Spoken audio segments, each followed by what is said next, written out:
Good evening, everybody. Today is Friday, March 28th, and this is segment 3 for this week on the nonprofits. Across the country, local food producers and schools in a variety of places are losing access to key resources. That is funding, which provides healthy food and assurances that food will be purchased. Infidel is here to take us away. Well, in a grand surprise to no one, I think that we see the priorities of the current administration quite clearly. Slash funding for local school food programs in general in the name of cutting spending, while showing a complete disregard for the struggle of low income families. This decision mirrors the whole pull yourself up by your bootstraps rhetoric that we see promoted by billionaires while they enjoy welfare and subsidies for themselves so that they can gorge themselves on essentially profiting off of poverty. In a glaring contrast between the wealthy safety nets and the disregard for the struggle of the poor, this highlights the bourgeois attitude of what we see as an emerging ruling class at the expense of the poor who are left to suffer without the resources that they desperately need. Now, this story that we're going to be covering comes from Reuters. It's done by Brad Brooks, and it was on March 12, 2025. Yeah, so unfortunate. We've talked about it. I don't know. I'm glad that I'm not keeping count. But even on Wednesday night, talked a little bit about how, Monday night earlier this week, talked about a little bit how kids are always affected by these policies that are just downright harmful and unnecessary. But I want to play devil's advocate a little bit. Not that I want children to go without food or I want local economies to suffer because food being produced by farmers or by food producers is not being purchased. But let's just take a look at some of these programs that this article talks about. They were enacted after or during the COVID-19 pandemic. If these societies were working without these programs before, why shouldn't we revert back to a time where we weren't spending almost over $1 billion on programs like these? And Infidel, that question's for you. Well, I'm glad you asked me. Having said that, what we have seen due to these programs that were brought about during COVID is we've seen a significant declines in food insecurity issues in some of the poorer states. And so, yes, we had them surviving to a degree without it, but it does come to the point of, do we really want to return to increase food insecurity being the status quo? Personally, there are many things that I believe and agree that we can reconsider what we're spending money on and reprioritizing what we should and should not be spending money. But I think that when it comes down to food insecurity, particularly for the most vulnerable, which is always going to hit children the most, personally, I'm okay with the government taking resources and providing and helping reduce that problem for children. Yeah, certainly. I think that there's an understanding with our social contract, what our Constitution is built on, which I am very proud of, is that, we expect the government to take some things from us, taxes, and use that for everybody's well-being. I am perfectly fine paying a little more if I know that children are going to have food. When Russia invaded Ukraine, I was fine with paying more at the gas pump if it meant hurting Russia. There are trade-offs that I'm willing to accept. And I don't understand why the ones that hurt children the most are the ones that so many Americans are okay rallying against, or rallying for, I should say, in that they will hurt children. But is this just about food, AJ, or is there something else? How does this affect perhaps the medical side of things?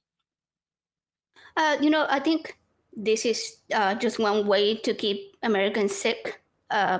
It's funny because this administration can't even keep the messaging straight, it seems to me, across the federal government. You have RFK Jr. claiming that bad diets cause measles and advocating for healthier eating, and then they then on the other side of their own administration, they go and cut the USDA budget for programs that are going to allow schools and food banks to purchase food from local farms or ranchers, and they're cutting this by $1 billion. That's a massive amount that's going to affect so many children. You would think that this is something that they want to support or expand even, right? It's actually the only thing that I thought that RFK Jr. was right about, the diet issue. And we need to improve what we call the standard American diet. But this whole thing isn't only hurting the school kids, all right? And the nearly 50 million people a year that rely on food banks and food pantries. This is also going to hurt farmers and ranchers that the administration claims that they want to support. It's just a mindfuck all over. It's a mess. Yeah. Well, Yeah, go one ahead. thing that I would like to say is I think that part of the problem is a complete disconnect on their part. I think many of them just view it as there's not really a food insecurity problem in the United States, that this is a matter of laziness by parents, or this is, and it's always that blaming other people for the situation that's going on and not taking into consideration that not all the people who are involved are going to be people who have the resources that they have. And I think that really is part of the core problem, is that they have an inability to understand that people's experiences and lives aren't essentially a mirror of what theirs is. Yeah. Well, and the situation that's being created, unfortunately, is, well, it's a combination of a couple of things. It's the wealth hoarding by the rich and billionaire class, right? But it's also, like we talked about on Wednesday, an attack on the education system. If you can keep people not only sick, but if you can keep them uneducated, they're not really sure what their best interests are, which is why in red states, we constantly critique them as people who vote against their own self-interests. And if we take a look at some of the examples, from an article on March 17th, Cassandra Stevenson from the Tennessee Lookout says, schools in Tennessee will lose access to nutritious, locally grown food, and Tennessee farmers, will thus lose out on millions in purchases. And let's go over to Alabama. Anna Barrett from the Alabama Reflector says, Alabama State Superintendent is concerned not only about the cuts to education, again, coming from the current administration, but about the $16 million in food programs that the state will now lose amid USDA cuts. And so if people aren't really sure what it is they're supposed to be voting for, they're more likely to just kind of not vote for their interests, but against them. And we see this happening all across red states. And it's really just an unfortunate thing. So I think that that's how the attack on education and the hoarding of wealth, when combined, creates these situations that people who support the current administration or conservative governments in general end up in these situations. But there have been studies that show that kids who have better food security, who are fed a lunch at school, because sometimes they don't know where the next meal is going to come from, right? So when they have that meal, they have a better ability to focus on their education. So it's a true for true. Like, they slash the funding for the food, and that declines the educational level that they're getting. So it's a win-win for them. Yeah, and I don't understand why these programs, when we know that I should say these cuts, these actions, these cuts against these programs, when put into place, we know that they're going to wreak havoc on local economies in districts that put red governments in place. Do you guys have any thoughts on why red politicians might be comfortable with just disproportionately affecting their own constituents? I think that part of it is the fact that I don't think that most of the people in Washington, and this isn't just a reflection on red, but in general, are really very concerned about their constituents. I think that they are more concerned about the people that donate to their campaign and the people that can impact them and their career more than they are the people who, because really when it gets down to it, why should you even care about your constituents if they can't even afford to feed themselves? And I'm not saying that from my own perspective, but if they're not going to contribute to my campaign, if they're struggling to eat, they're not going to do anything for me. And I think that it really is that what have you done for me that allows them to focus, because they go against their self-interest all the time. We see red states decline SNAP benefits that the federal government would give them for free on some during the summer, so the kids who are low income can have the parents can have extra money, so those kids can potentially eat, whereas because they're not getting free lunches. I just literally think that it's a matter of complete indifference, because if they cared about it and if they cared about their constituents, none of these things would be occurring. We wouldn't even be having these conversations, because there would be more of a focus long before these cuts. So to them, I think that they just look at it as being the cuts are just, well, I guess they just need to work a little harder or scrounge a little more. Taft, I know we're going way back in politics. Essentially, his solution was, well, they need to eat less. Yeah. And I think that that's some of what we're seeing here. We're just funny because he was one of our fattest presidents, by the way. Sorry, I just want to throw that in there. No, and that is not without irony. But, the bottom line is that I do think that they think that this is a matter of being poor is always somebody else's fault, which is why they want to limit what, they want to continue to put limits, like people are children and don't know what foods they need. And all these limitations they put on families who get these type of benefits, because in their mind, it's their fault they're in the situation. And if we squeeze them a little bit more, they'll get out of it and they'll go find a job, hippie. Oh, please. We talked about somebody a few months back or maybe weeks that was saying that, children should be out working, second graders. We were on that one. Second graders should be like picking fruit before school so that they can afford lunch and therefore they don't need free lunch.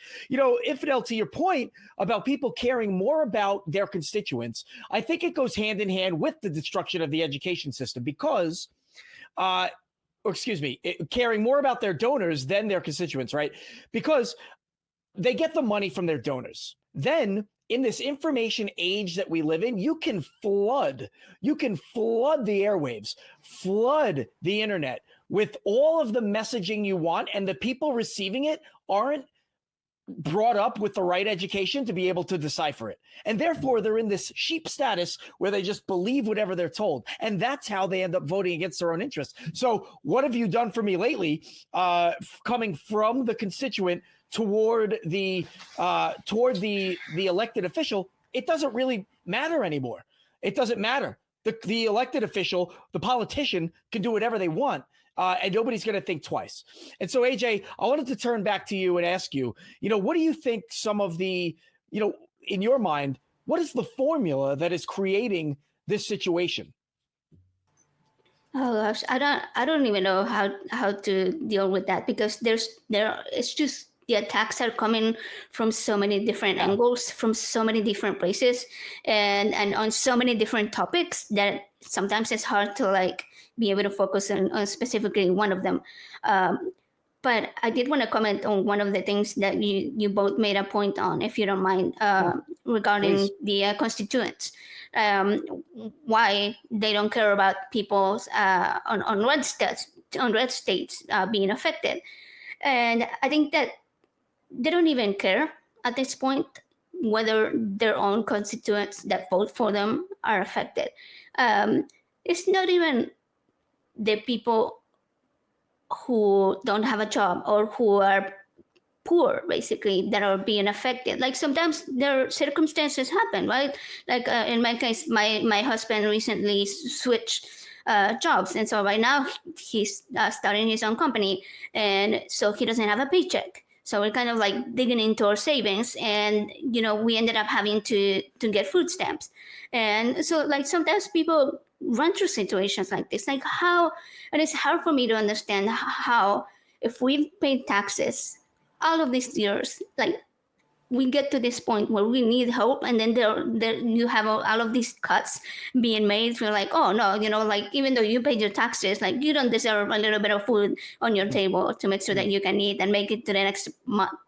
So it's just hard for me to believe all of that's going on. And that brings us back to the social contract. What is reasonable for us as Americans to expect? We pay our taxes. We elect officials in good faith, thinking that they will make good on the promises. And then here we are, left holding the bag, waiting for it to be filled. And I can deal with it. Okay. Children, though, that is a burden that nobody should have to carry. That's a stress that parents shouldn't have to feel when their children are being targeted and attacked by policies that just don't look out for their best interests, which they are supposed to do. And like my colleagues have said, it seems as if the government has pretty much given up on its constituents. And I will tell you that we at the nonprofits at the ACA will not give up. We will keep speaking out. We will keep fighting the good fight, as they say. And a way that you can support us is by merch. If you go to our website, tiny.cc/merch ACA, you can get things like my sweet nonprofits t-shirt and other things that we have there, all types of stuff that you can go out there and represent the ACA and the nonprofits. But keep tuning into our show. We've got another episode tomorrow night where we are talking about inclusivity. Who needs it anyway? Thanks.